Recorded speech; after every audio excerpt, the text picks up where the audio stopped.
afternoon, everyone.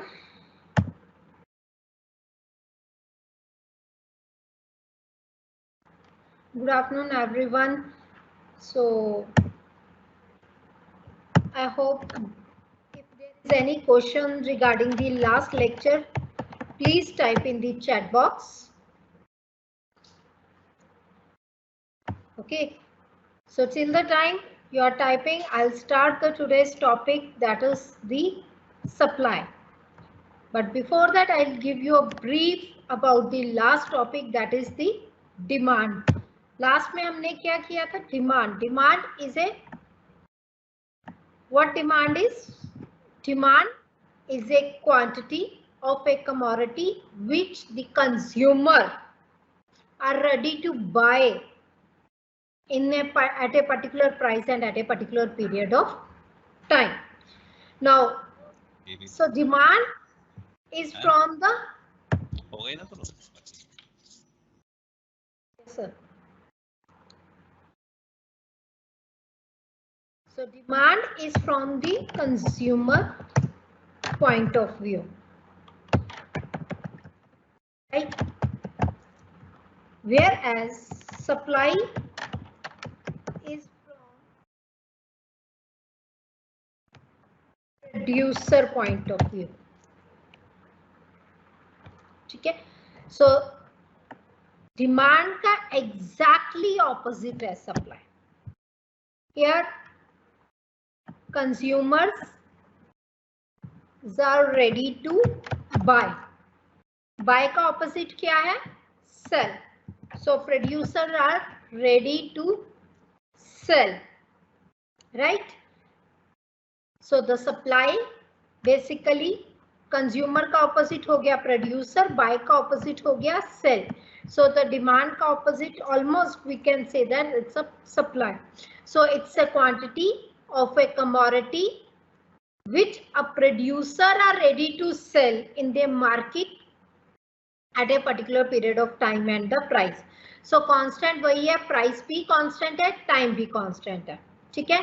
Supply क्या है? जो एक प्रोड्यूसर मार्केट में रेडी है कमोडिटी के कुछ यूनिट्स सेल करने के लिए. सो गिवन क्या है? Price and time. It refers to a quantity of a commodity which keywords producer ready to sell and given क्या है? Price and a time. Now demand किन factors पे depend करता था? Demand it's dependent on the price of a commodity, prices of related commodities, and income. So first of all, supply also depends upon the price of a commodity. So main objective क्या होता है किसी भी producer का? Main objective is to earn profit. Profit earn करना है basically producer ने. Profit कैसे अर्न करेगा? जितनी प्राइस हाई होगी उतनी कमोडिटी ज्यादा से ज्यादा वो सेल करने की कोशिश करेगा. As price of commodity increases, producer sells more and more units of a commodity. So there is a positive relationship between the supply and the price of a commodity.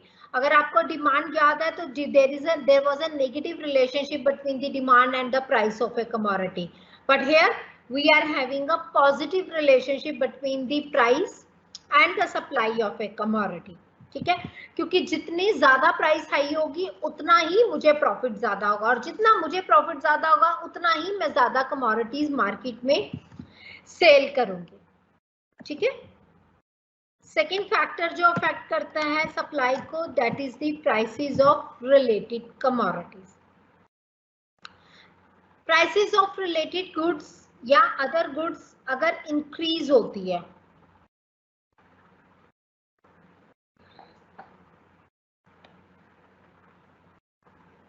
Means prices जो है दूसरी commodity की अगर increase होती है और मेरी commodity की इंक्रीज नहीं होती है, मेरी कमोडिटी की कांस्टेंट है.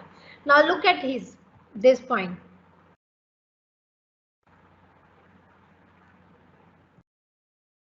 Prices of other commodity increases, ठीक है, prices of other commodity increases, and in that case the demand supply of one commodity basically declines. The reason is that कि अगर दूसरी कमोडिटी की प्राइस इंक्रीज हो रही है तो वो प्रोड्यूसर को वहां ज्यादा प्रॉफिट हो रहा है, राइट? सो इस वजह से थोड़ा सा हमारा प्रॉफिट जो डिक्लाइन हो सकता है, इसी वजह से we are going to supply lesser commodities in the market. जब दूसरी कमोडिटीज की प्राइस इंक्रीज होती है तो वो प्रोड्यूसर के लिए ज्यादा प्रॉफिटेबल होती है, ठीक है? तो उसके लिए प्रोड्यूसर जो है वो ज्यादा एफर्ट्स लगाता है सप्लाई करने के.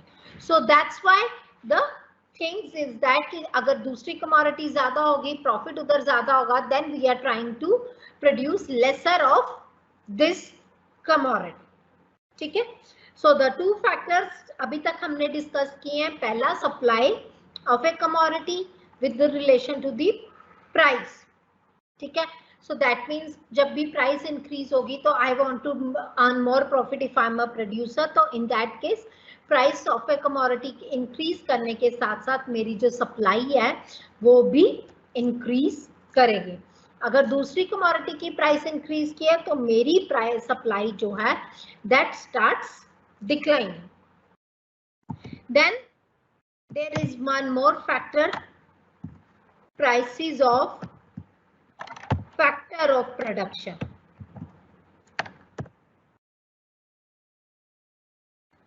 फैक्टर ऑफ प्रोडक्शन क्या होते हैं? जैसे कि लेबर, कैपिटल, इंटरेस्ट एक्सेट्रा. दूसरी कमोडिटीज की प्राइसेस, सॉरी फैक्टर्स की प्राइसेस. नाउ जब भी मैं कोई भी कमोडिटी प्रोड्यूस करूंगी, जब भी कोई कमोडिटी प्रोड्यूस होगी वो किसकी हेल्प से होगी? वो फैक्टर्स ऑफ प्रोडक्शन की हेल्प से होगी. तो अगर फैक्टर्स ऑफ प्रोडक्शन की प्राइसेस ज्यादा है, मींस कॉस्ट ऑफ प्रोडक्शन मेरी ज्यादा है. तो अगर मेरी कॉस्ट ऑफ प्रोडक्शन ज्यादा है कमोडिटी में, मींस कि कहीं पे भी मेरी कॉस्ट ऑफ प्रोडक्शन ज्यादा है, तो दैट मींस मेरी जो मेरा प्रॉफिट जो है वो बेसिकली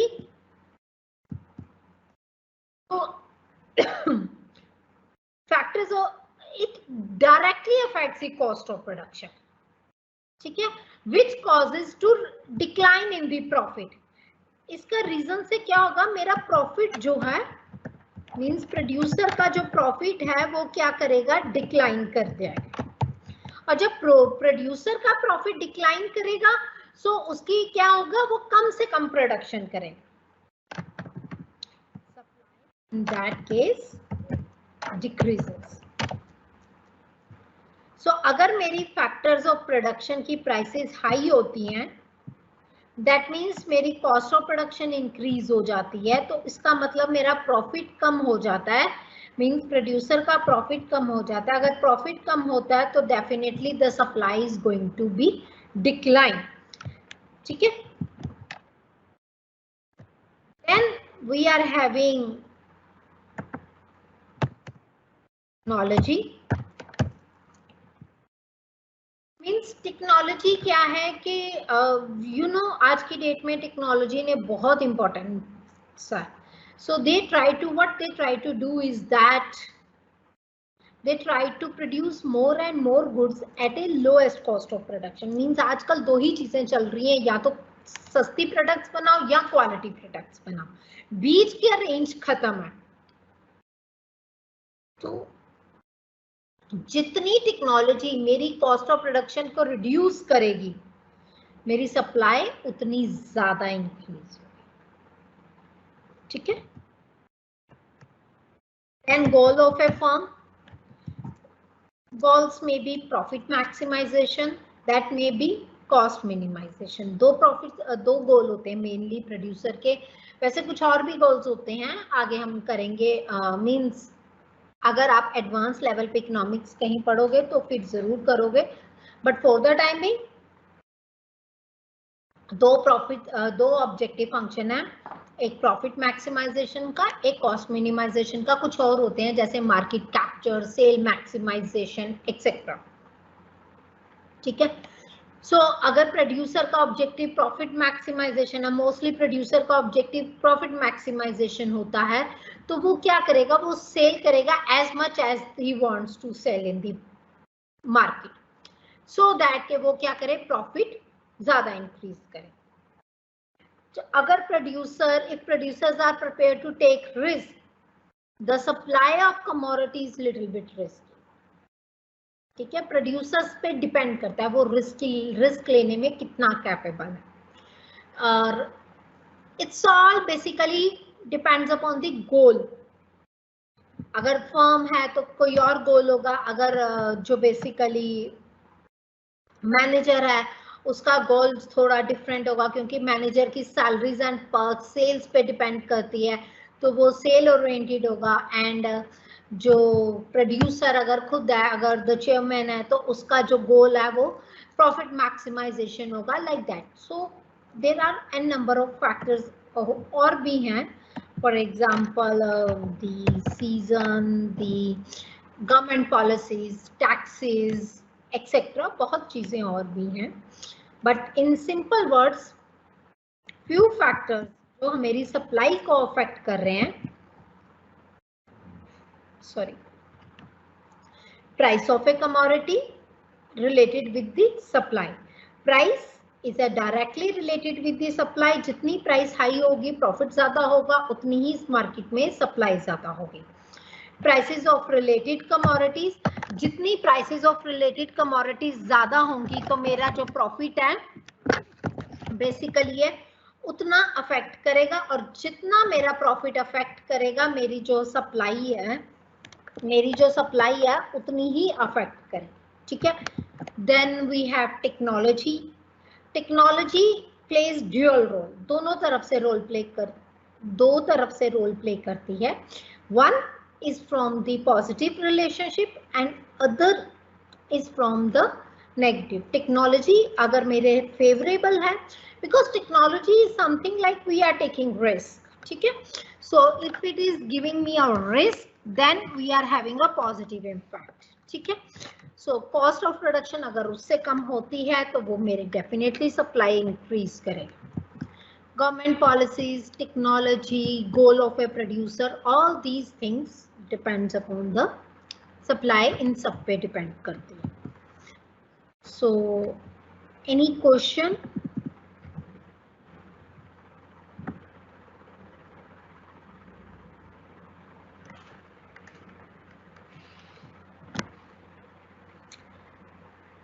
काजल, इनकम डिमांड मैं बता दूंगी, वैसे हम नेक्स्ट क्लास जब इलास्टिसिटी करेंगे ना उसमें भी हमने इनकम दोबारा करनी है।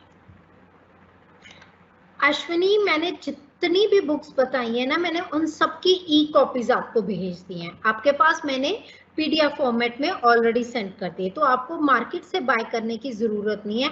जितना आपका टॉपिक आपके सिलेबस में आप उसका प्रिंट आउट ले सकते हो और ऑनलाइन तो पढ़ ही सकते हो, मींस सॉफ्ट कॉपी तो है ही आपके पास।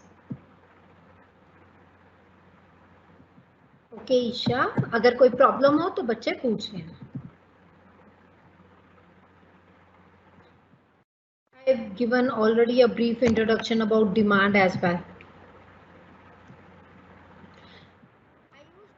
4 factors of production होते हैं basically: land, labor, capital and entrepreneur. ठीक है, so entrepreneur is nothing but your producer, so rest is the 3 factors. I'm not means आपका clear नहीं है तो मैंने सारे बता दिए। अच्छा sorry, आगे नहीं देखा, land, labor, machine and one entrepreneur is also there. नहीं, अगर हाँ जितनी उनकी प्राइसेस हाई होंगी उतना सप्लाई कम होगी, क्योंकि मेरी कॉस्ट ऑफ प्रोडक्शन ज्यादा हो जाएगी ना। बिल्कुल ठीक है।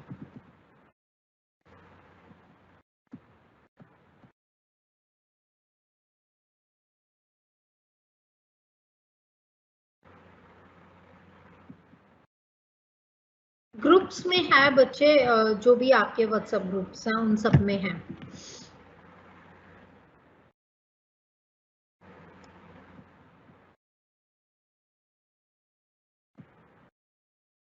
सी क्रिस्टल की बुक अभी मैंने नहीं भेजी है, मैंने मार्शल की भेजी है, मैंक्यू की भेजी है, केसन फेयर की। लिप्सी क्रिस्टल भी भेज दूंगी, just give me a time of 2 days। Actually वो लैपटॉप में है, मैंने वो तो मेरे मोबाइल पे फाइल्स थी तो मैंने मोबाइल से आपको सेंड कर दी।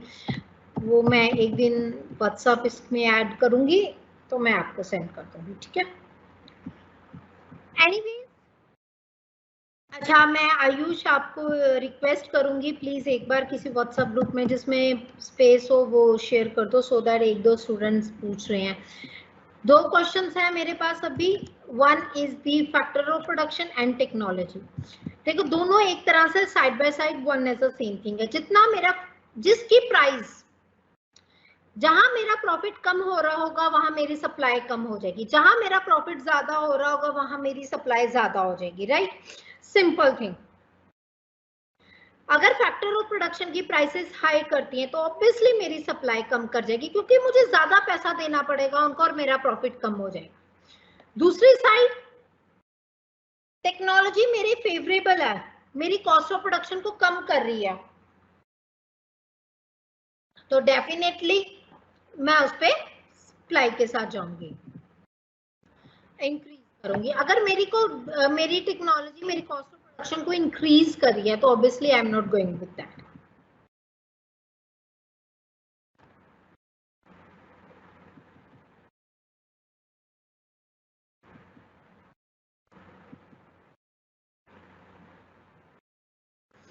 ठीक है, so the factors of production,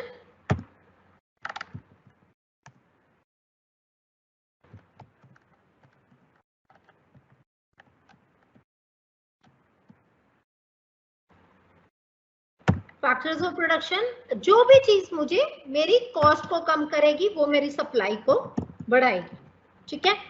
सो इसको जैसे हमने डिमांड को 2 पार्ट्स में डिवाइड किया था, इसको भी करेंगे, ठीक है। These are the other factors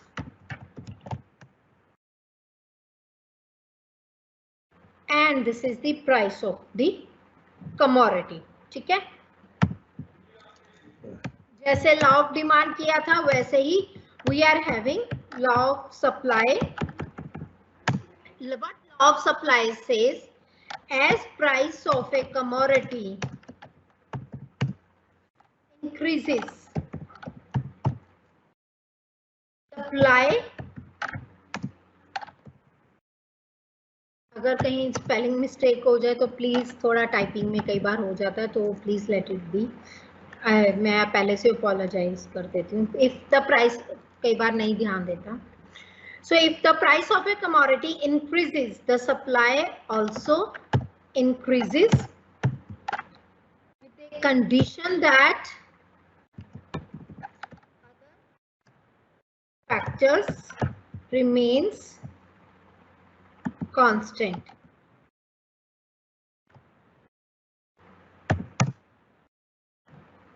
Now ध्यान देना, लॉ ऑफ सप्लाई क्या कहता है कि there is a direct relationship between price and supply, other factors remaining constant. ये बहुत इंपॉर्टेंट है, अदर फैक्टर्स कांस्टेंट, बिकॉज अगर इनमें से एक भी चीज चेंज हो गई तो मेरा क्वेश्चन जो मेरा लॉ ऑफ सप्लाई थोड़ा सा अफेक्ट कर जाएगा। So if price of a commodity declines and vice versa, then the supply of commodity also declines, other factors are again remaining constant, ठीक है। So there is a, what law of supply says, that there is a positive relation between price and supply. So there is a positive relationship between the price and supply, other factors remaining constant, ठीक है। Means ये जो सारे जो factors हैं ये constant है, सिर्फ सप्लाई किसका रिलेशन है, प्राइस का। This exactly law of supply says. So let's the supply schedule individual schedule. ठीक है, so here I'm having price. Let's suppose I'm having price 5, 10, 15, 20, 25. ठीक है, so here I'm having the quantity. Let's suppose 10, 20, 30 and 50. So see, as price increases,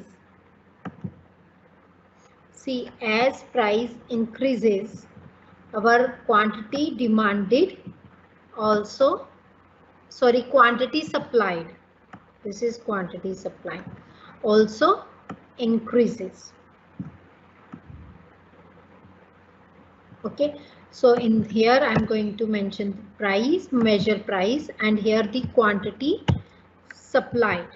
ठीक है, so as price increases, quantity supply increases. This is the supply curve. This can be straight line or this can be a curved shape. Both the cases are fine. ठीक है, it can start from something positive, 0 कहीं से भी हो सकता है. ठीक है, so here this is a price, or and here again the quantity supplied. This is also the supply curve. Now look at here. Let's suppose the price is this. Supply is this. Price increases.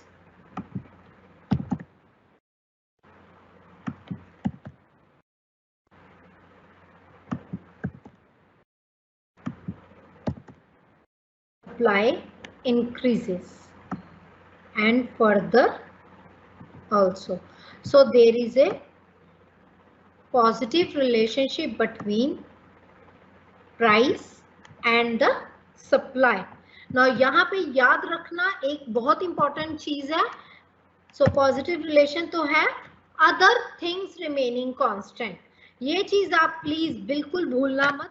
Other things remaining constant.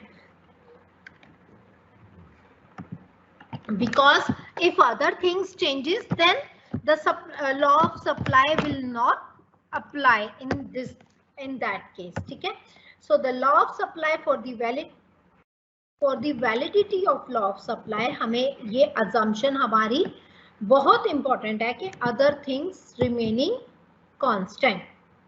ठीक है, I hope it's clear till now.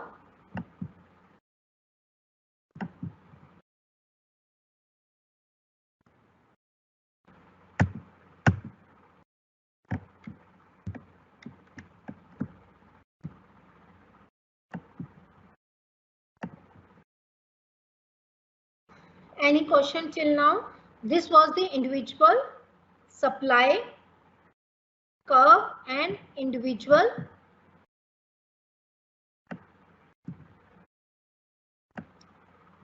schedule and individual supply curve. ठीक है,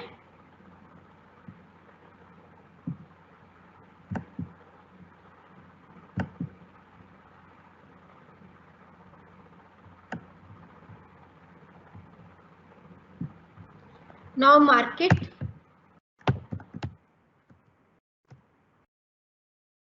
supply schedule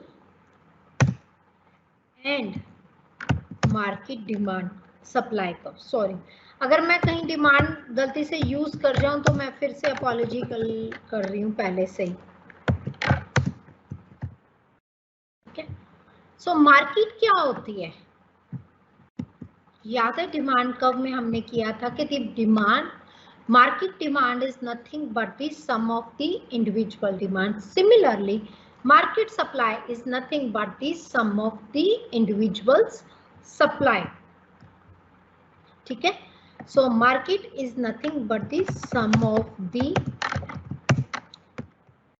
individual supply schedule या supply curve. ठीक है, So let's suppose there are two producers in the market.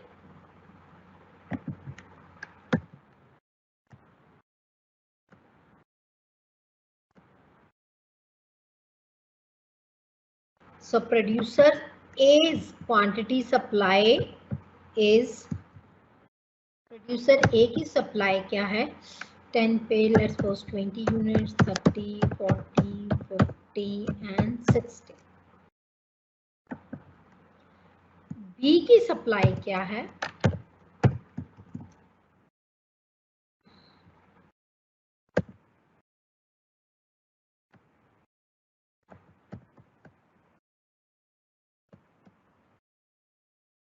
ठीक है.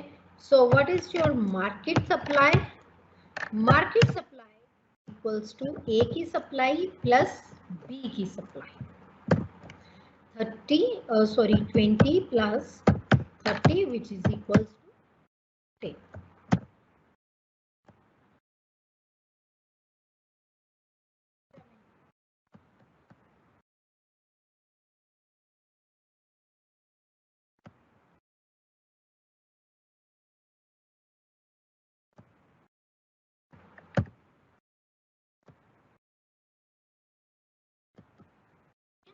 So market supply is nothing but the, see, market supply is nothing but your supply of A plus supply of B. So when we are presenting in a table form, जब ये चीज हम table form में सब कर रहे हैं, so what it becomes the individual market supply schedule.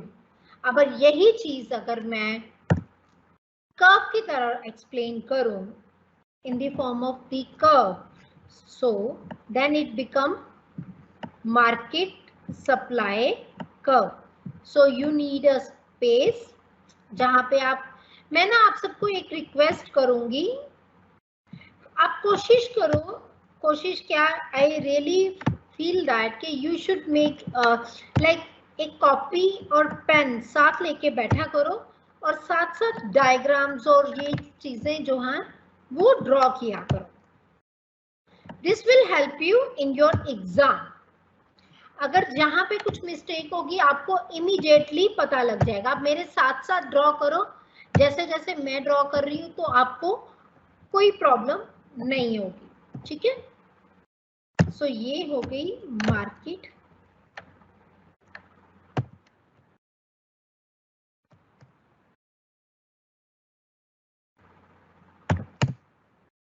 This is the A schedule, ये बी का शेड्यूल है और ये मार्केट का शेड्यूल है. जो मार्केट डिमांड कैसे बनेगी, ए की डिमांड, सॉरी मार्केट सप्लाई कैसे बनेगी, ए की सप्लाई प्लस बी की supply is equals to the market supply curve. So let's suppose, sorry, this is the A supply curve, supply curve of A producer. This is the supply curve of B producer. And this is the supply curve of market supply curve is equals to supply curve of A plus supply curve of B. Okay, so this is the market supply curve which is equals to the supply curve of A plus supply curve of B, right? So here on x-axis there is price, and here in all the axes we are going to measure the quantity supply. Any question till now?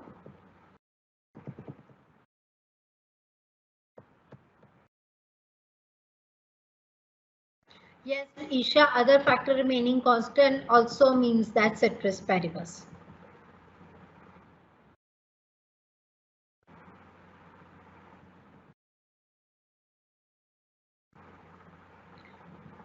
This depends upon the how we are having a question है कि how supply curve becomes straight और Kline curve, curved और line shape, this totally depends upon the how you react. अगर मैं producer हूँ, 10 price है तो मैं कितने यूनिट्स प्रोड्यूस कर रही हूँ, 20 है। अब जैसे यहाँ पे अगर आप देखोगे मेरी एग्जांपल में मैंने एक कांस्टेंट रेट लिया हुआ है 10, 20, 30, 40, 50, यहाँ से ये सप्लाई का स्ट्रेट बनेगा।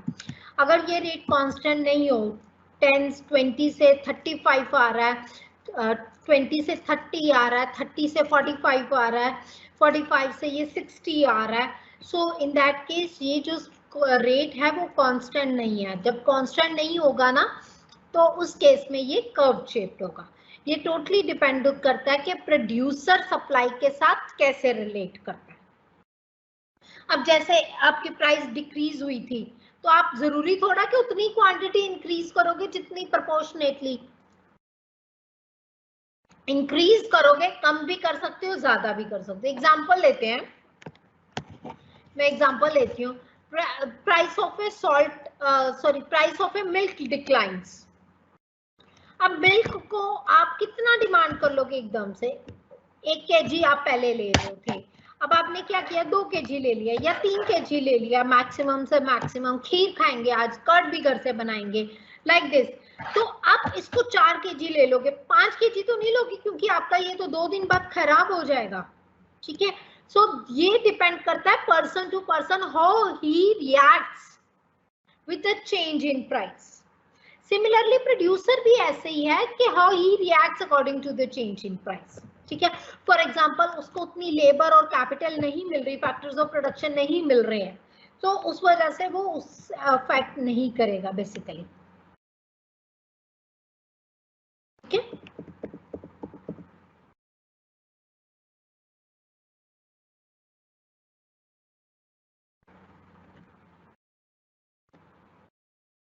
I hope Manshu, is that clear? Manshu, it's clear. Please type.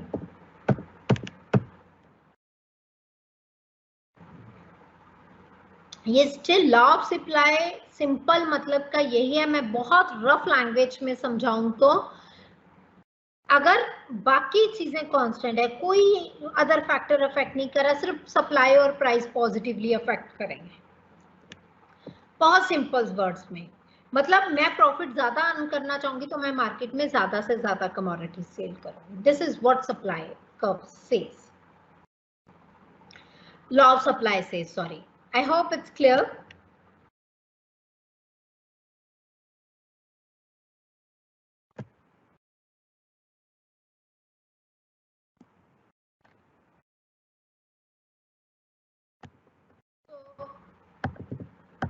Coming back to again,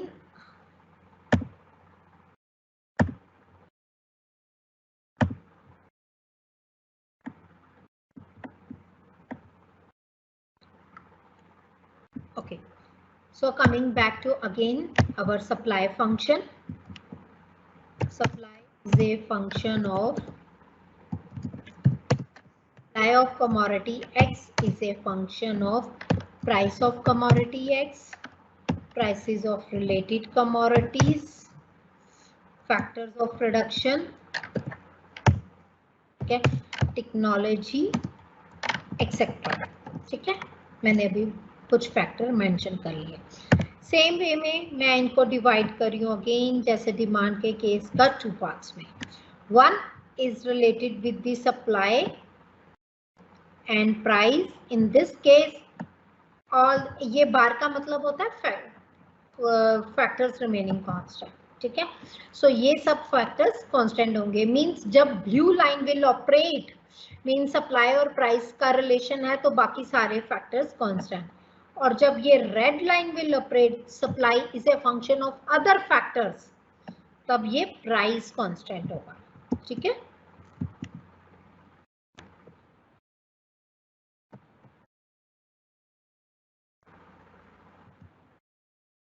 fine. So now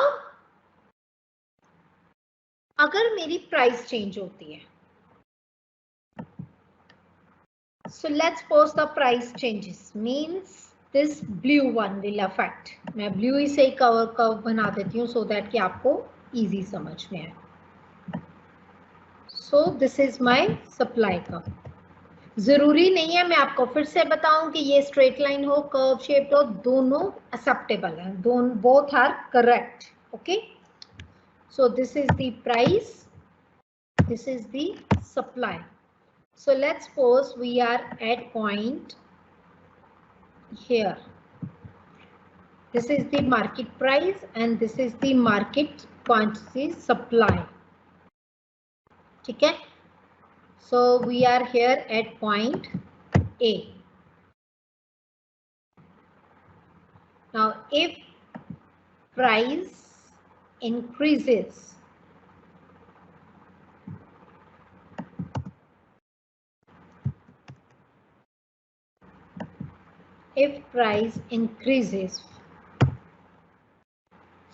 from A to B,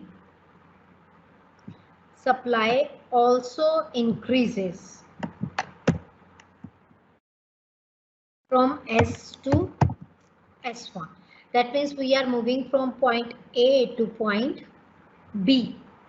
ठीक है? And if price declines, that means we are moving from price P से लेके P2 पे, supply also declines. हम किस curve point A से कहां पे आ गए? पॉइंट C की तरफ. So the price, अगेन मैंने डिमांड में आपको ये दोनों चीजें अलग अलग बताई थी, या मैंने एक में बता दी, बिकॉज आप ऑलरेडी इस चीज को जानते हो. ठीक है? So what it is called as, उस केस में भी किया था, this is called as the extension और कॉन्ट्रैक्शन इन सप्लाई. ठीक है? Movement from A to B, extension in supply. Movement from A to C is nothing but your, मैं यहाँ लिख देती हूँ, contraction in supply. ठीक है? And if the supply is affected by any of the other factors, किसी भी other factors की वजह से मेरी सप्लाई में अफेक्ट आ रहा है, price remains constant, I draw a curve with the red, because उसमें मैंने रेड लाइंस दी थी. किसी भी वजह से अगर मेरे कर्व, मेरी ये प्राइस कांस्टेंट है, अगर मेरी सप्लाई इंक्रीज करती है, एनी फैक्टर, जो मेरा इनमें से कोई भी एक फैक्टर मुझे पॉजिटिवली अफेक्ट करता है, फॉर एग्जांपल मेरी जो है फैक्टर्स ऑफ प्रोडक्शन की प्राइसेस जो है रिड्यूस हो गई हैं, in that case I shift from S to S1, price मेरी वही रहेगी but quantity supply increases. So what it is called as, this is called as movement from S to S1. क्या करता है? Increase in supply. ठीक है? And similarly अगर factors of production की प्राइस बढ़ जाती है, जरूरी नहीं है ये पैरेलल शिफ्ट करें, so in that case there is a movement from S से S2 की तरफ. ये मैं थोड़ा क्विकली इसलिए भी करा रही हूँ क्योंकि हम डिमांड में यही चीज ऑलरेडी कर चुके हैं. तो है वहां पे नेगेटिव सप्लाई कर्व था, यहाँ पे पॉजिटिव सप्लाई कर्व. ठीक है? वहां पे नेगेटिव डिमांड कर्व था, यहाँ पे पॉजिटिव सप्लाई कर्व है. सिर्फ बाकी चीजें वही है, वही चीज फैक्टर्स हैं, वही मींस अगर यहाँ पे अफेक्ट कर रहा है तो एक्सटेंशन कॉन्ट्रैक्शन है, अगर अदर फैक्टर्स अफेक्ट कर रहे हैं, प्राइस कांस्टेंट है, और इंक्रीज और decrease in supply. I hope it's clear. No further questions?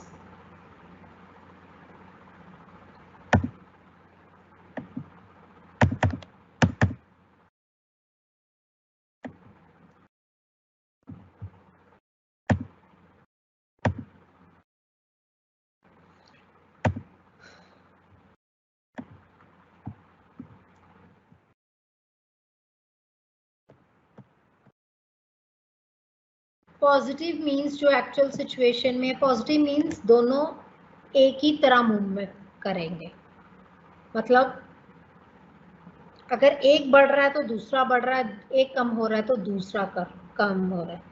Negative means बता दीजिए क्या होता है। उट्स गिव।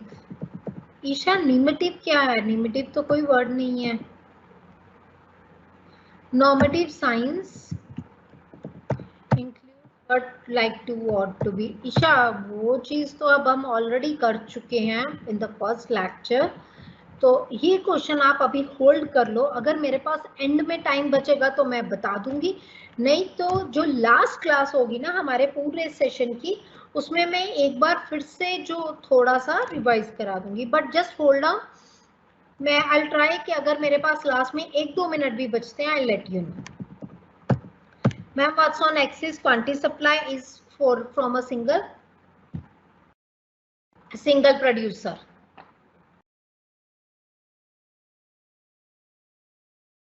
हाँ जी, जब सब प्राइस बढ़ेगा तो सप्लाई भी बढ़ेगा। आशु, जैसे हमारा extension of demand is was the difference from the increase in demand, दोनों में डिफरेंस था ना, तो उसी तरह से सेम ही डिफरेंस है। जब मेरी सप्लाई उसी कमोडिटी की, जैसे कि फॉर एग्जांपल मैंने पेन प्रोड्यूस किया, जब मेरी पेन की supply price of a pen से डिपेंड करेगी तो मेरा एक्सटेंशन होगा। बट जब प्राइस ऑफ ए पेन से ना डिपेंड करके किसी और अदर फैक्टर से डिपेंड करती, फॉर एग्जांपल गवर्नमेंट ने टैक्स रिड्यूस कर दिया, तो वो क्या हो जाएगा? Increase in supply. ठीक है,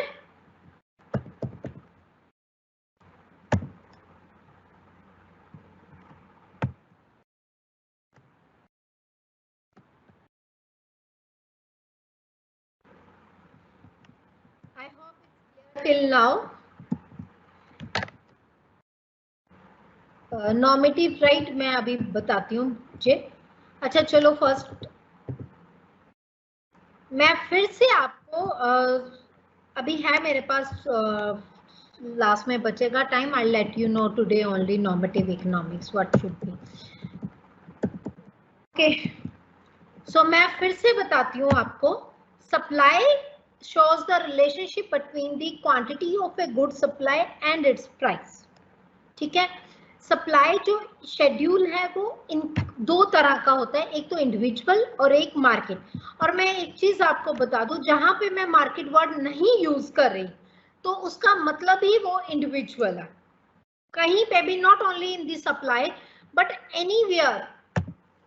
anywhere in the my lectures, not today's lecture but आगे पीछे कहीं पे भी, किसी भी जगह पे, कहीं पे भी, किसी भी स्टेज पे अगर मैं सब मार्केट वर्ड नहीं यूज कर रही, तो अगर मैं मार्केट वर्ड नहीं यूज करी दैट डेफिनेटली मींस वो इंडिविजुअल की बात कर, directly means I am talking about the individuals, I am not talking about the market. ठीक है, ये ध्यान रखना, चाहे डिमांड हो, चाहे सप्लाई हो, चाहे आगे जाके हम प्रोड्यूसर इक्विलिब्रियम कर रहे हैं या मार्केट कुछ भी कर रहे हैं।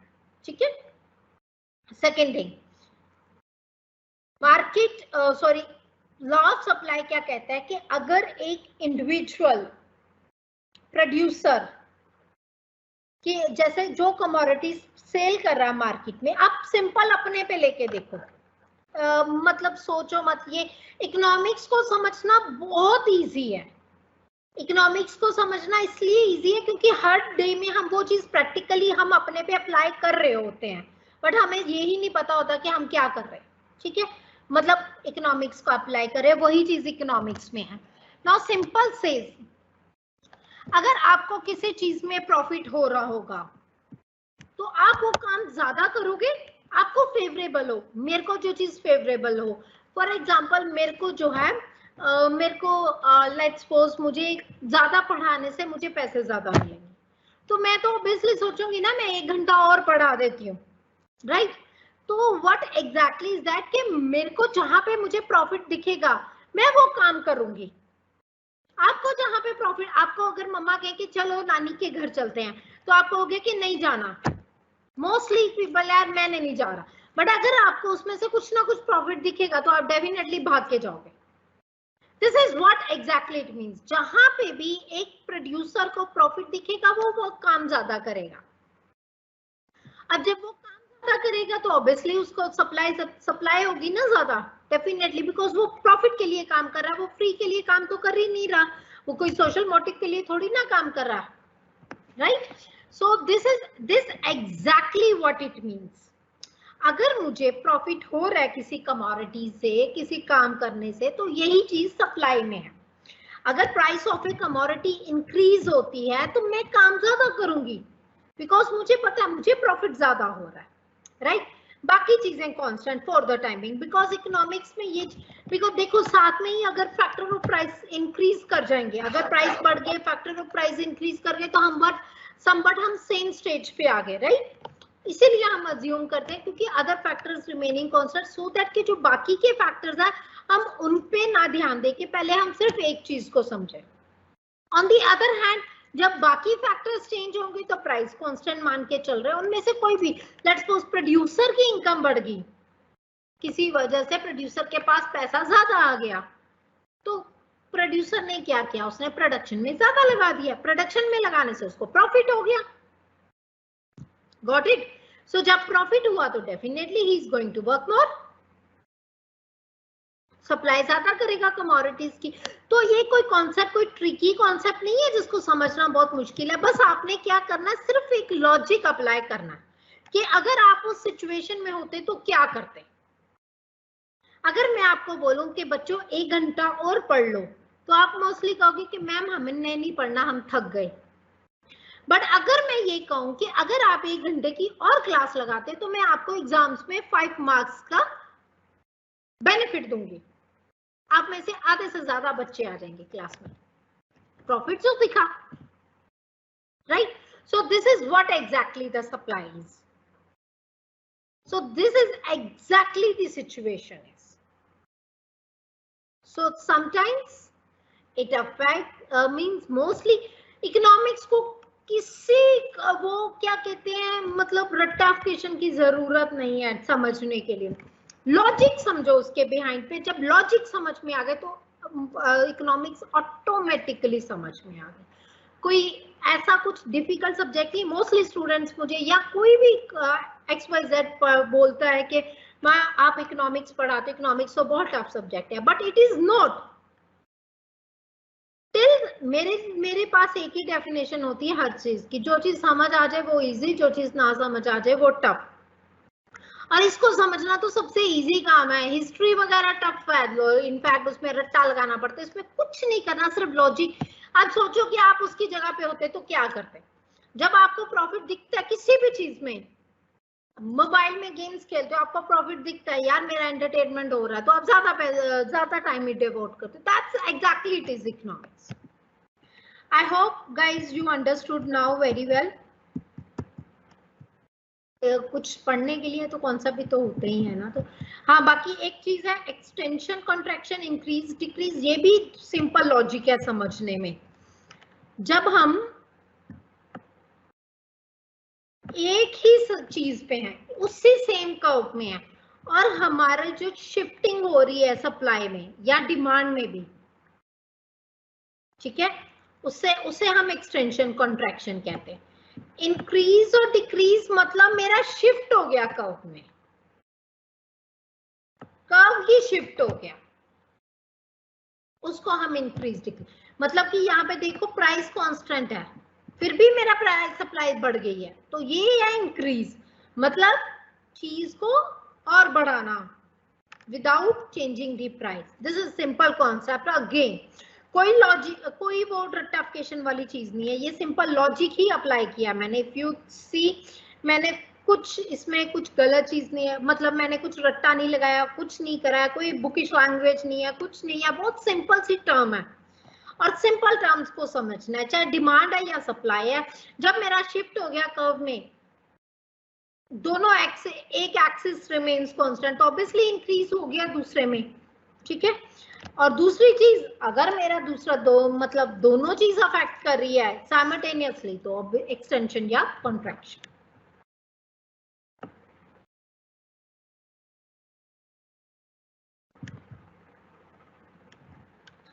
we take price factor in supply, then supply comes become contraction or extension. When we take the other factors, then yes बच्चे बिल्कुल correct.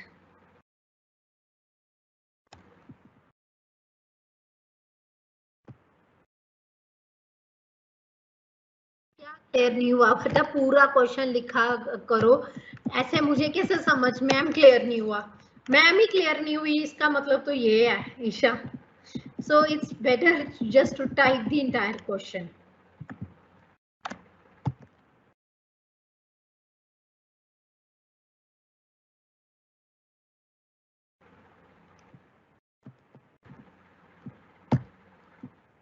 ओके क्या चीज रिपीट करूं ईशा? प्लीज उसको क्लैरिटी में बताएं बच्चे मुझे. ऐसे तो मतलब मैं पूरा लेक्चर तो क्या मुझे क्या पता आपको क्या चीज समझनी है. मेरे सामने तो आप बैठे भी नहीं हो. I can't see you in fact. So please I told you please मतलब ये चीज एक ध्यान रखो. जब भी आप कोई भी क्वेरी लिखो तो उसको शॉर्ट में और क्लियर में लिखो. ठीक है. सो दैट अब मैं ज्यादा से ज्यादा क्वेश्चंस आप कभी हैंड रेज कर रहे हो या मैम यस मैम नहीं लिखो. बस सिंपल लिखो क्वेश्चंस क्या है क्वेरीज क्या है. ठीक है. सो दैट के मतलब टाइम भी बचे हमारा और मैं ज्यादा से ज्यादा पढ़ा सकूं. राइट. अच्छा आप ही का क्वेश्चन था ईशा. मैं नॉर्मेटिव इकोनॉमिक्स भी बता देती हूँ. Still we have little time. And normative two part of economic. One is positive. क्या है मेरे पास और क्या हो सकता है. मैं सिंपल वर्ड्स में बताऊं तो मैं इस टाइम आपको पढ़ा रही हूं एक टीचिंग मेथड से. मैं इसको और कैसे इंप्रूव कर सकती हूँ सो दैट आपके मार्क्स और इंप्रूव करें. This is what ought to be. Production हो रही है बट उसको मैं एफिशिएंट एलोकेशन ऑफ रिसोर्सेज के साथ कैसे प्रोडक्शन कर रही हूँ. That is the what ought to be. मेरी इनकम हो रही है मैं उसको और कैसे इंक्रीज करूं. This is what the question.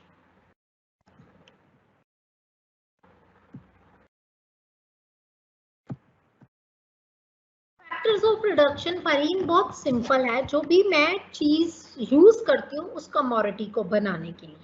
XYZ कुछ भी है. पेन है. पेन में मुझे लेबर भी चाहिए. मुझे एक मशीनरी भी चाहिए. मुझे एक जगह भी चाहिए जहाँ पे मशीन लगानी है. मुझे वहां पे पैसा भी चाहिए.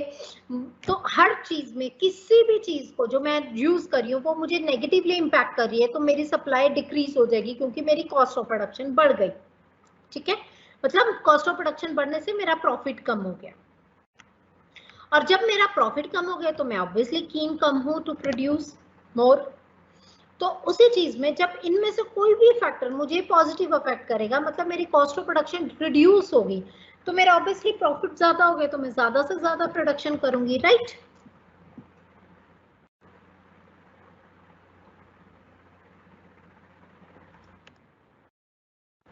Rise in wage rate will help in the decrease in supply क्योंकि उससे मेरी कॉस्ट ऑफ प्रोडक्शन ज्यादा होगी. क्योंकि वेज रेट ज्यादा है मुझे लेबर को पैसा ज्यादा देना पड़ेगा तो मेरी सप्लाई जो है वो कम हो जाएगी. For your proper question.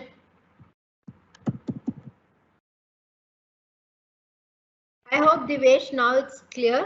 मतलब एक सिंपल वर्ड्स में जब मेरा वेज रेट बढ़ गया मुझे ज्यादा लेबर को पैसे देना है. पहले मैं 100 दे रही थी अब मुझे 120 देना पड़ रहा है. मेरी प्राइस मैं किसी वजह से मार्केट में नहीं इंक्रीज कर पा रही तो मुझे मेरा प्रॉफिट कम हो गया ना.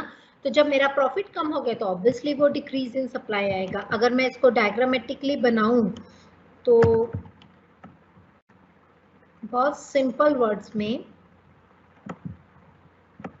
सी यहाँ पे मैंने क्या लिया हुआ है प्राइस और यहाँ पे मैंने सप्लाई. ठीक है. ये मेरा इनिशियल सप्लाई का है. ठीक है. नाउ ये मेरी प्राइसेस है और ये मेरी मार्केट सप्लाई है जो इक्विलिब्रियम लेट्स सपोज है. ठीक है. नाउ क्या हुआ है आपके अकॉर्डिंग जैसे वेज रेट बढ़ गए वेजेस इंक्रीज हुए. वेजेस इंक्रीज होने का मतलब क्या है मेरी कॉस्ट ऑफ प्रोडक्शन जो है वो हाई हो गई. कॉस्ट ऑफ प्रोडक्शन हाई होने से क्या हुआ है. कॉस्ट ऑफ प्रोडक्शन हाई होने से मैं ऑब्वियसली कम प्रोड्यूस करूंगी मार्केट्स में. कॉस्ट ऑफ प्रोडक्शन हाई होने से मैं कम प्रोड्यूस करूंगी. सो मेरा जो न्यू कर्व होगा वो ये होगा विद द लेसर प्राइस, क्योंकि किसी वजह से मैं मार्केट में प्राइस को नहीं छेड़ पा रही। हाँ, आगे मैं प्राइस को भी छेड़ पाऊंगी, मैं आगे जाके हम और क्लियर करेंगे, ठीक है।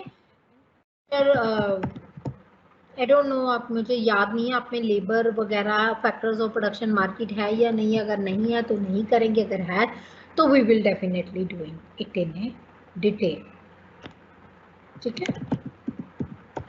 Isha, you haven't asked me a proper question. I'm still waiting and we are left only with a minute.